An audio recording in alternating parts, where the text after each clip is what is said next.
Hi guys, welcome back to our channel. இன்றைக்கி நம்ம என்ன பார்க்க போகிறோன்னா காஞ்சிபுரம் ஸ்ரீ வரதராஜ பெருமாள் திருக்கோவில் நடபாவி உற்சவம்.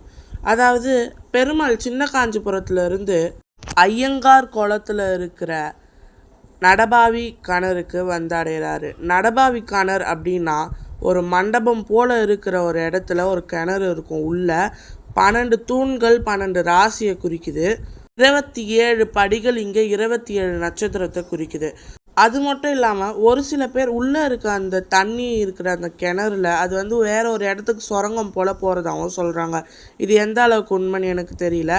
ஆனால் இந்த திருவிழா வந்து வருஷந்தோறும் சித்ரா பௌர்ணமி அன்றைக்கி தான் நடக்கும். இந்த வருஷம் என்னன்னு தெரியல, 40 வருஷத்துக்கு ஒரு முறை மாறி வருமா. அதனால் இது வந்து பங்குனி லாஸ்ட்டில் வந்திருக்கு அப்படின்னு சொல்கிறாங்க. இது நான் போய் எடுக்கல, எங்கள் மாமா தான் எடுத்து அனுப்புனார். நான் போயிருந்தோம், அவங்களுக்கு வந்து லைவ் போடலான்னு நினச்சிருந்தேன். ரொம்ப ஜாலியாக இருக்கும், பாலாத்தில் உட்காந்துலாம் இருக்கலாம். ஆனால் வந்து நம்மளால் பண்ண முடியல. இந்த வாட்டி பெருமாள் கொஞ்சம் சீக்கிரமாக கிணற்றுல இறங்கி ஏறிட்டார். அதனால் நம்மளால் ஒன்றும் பண்ண முடியல. அடுத்த வருஷம் நான் உங்களுக்கு கண்டிப்பாக லைவ் டெலிகாஸ்ட் பண்ணலான் இருக்கேன். எல்லோரும் பாருங்கள் பெருமாளை. அதுக்கப்புறம் அனைவருக்கும் இனிய தமிழ் புத்தாண்டு நல்வாழ்த்துக்கள். இன்றைக்கி தான் தமிழ் நியூ இயரும் கூட. நான் இப்போ தான் வந்து வீடியோ போட்டுட்ருக்கேன்.